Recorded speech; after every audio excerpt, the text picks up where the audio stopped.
یہ ہوتا ہے انصاف۔ ملزم ایک 15 سالہ لڑکا تھا۔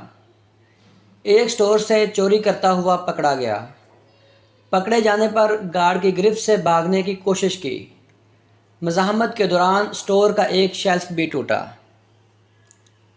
جج نے فرد جرم سنی اور لڑکے سے پوچھا، تم نے واقعی کچھ چرایا تھا؟ بریڈ اور پنیر کا پیکٹ۔ لڑکے نے اعتراف کر لیا۔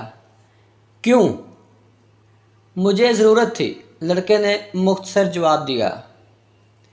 خرید لیتے، پیسے نہیں تھے۔ گھر والوں سے لے لیتے۔ گھر پر صرف ماں ہے، بیمار اور بے روزگار۔ بریڈ اور پنیر اسی کے لیے چرائی تھی۔ تم کچھ کام نہیں کرتے؟ کرتا تھا، ایک کار واش میں۔ ماں کی دیکھ بھال کے لیے ایک دن کی چھٹی کی تو نکال دیا گیا۔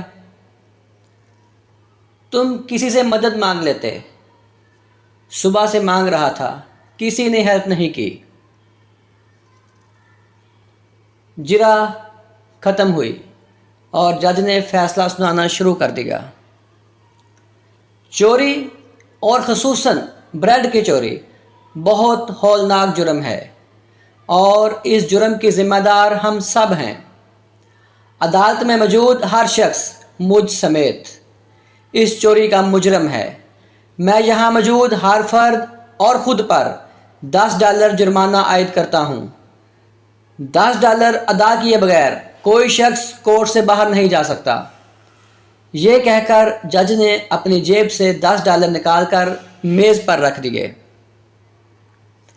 اس کے علاوہ میں سٹور انتظامیہ پر $1000 جرمانہ کرتا ہوں کہ اس نے ایک بھوکے بچے سے غیر انسانی سلوک کرتے ہوئے اسے پولیس کے حوالے کیا۔ اگر 24 گھنٹے میں جرمانہ جمع نہ کرایا گیا تو کورٹ سٹور سیل کرنے کا حکم دے گی۔ فیصلے کے آخری ریمارک یہ تھے، سٹور انتظامیہ اور حاضرین پر جرمانے کی رقم لڑکے کو ادا کرتے ہوئے عدالت اس سے معافی طلب کرتی ہے۔ فیصلہ سننے کے بعد حاضرین تو اشکبار تھے ہی، اس لڑکے کی تو گویا ہچکیاں بند گئی تھیں اور وہ بار بار جج کو دیکھ رہا تھا۔ کفر کے معاشرے ایسے ہی نہیں پھل پھول رہے، اپنے شہریوں کو انصاف ہی نہیں، عدل بھی فراہم کرتے ہیں۔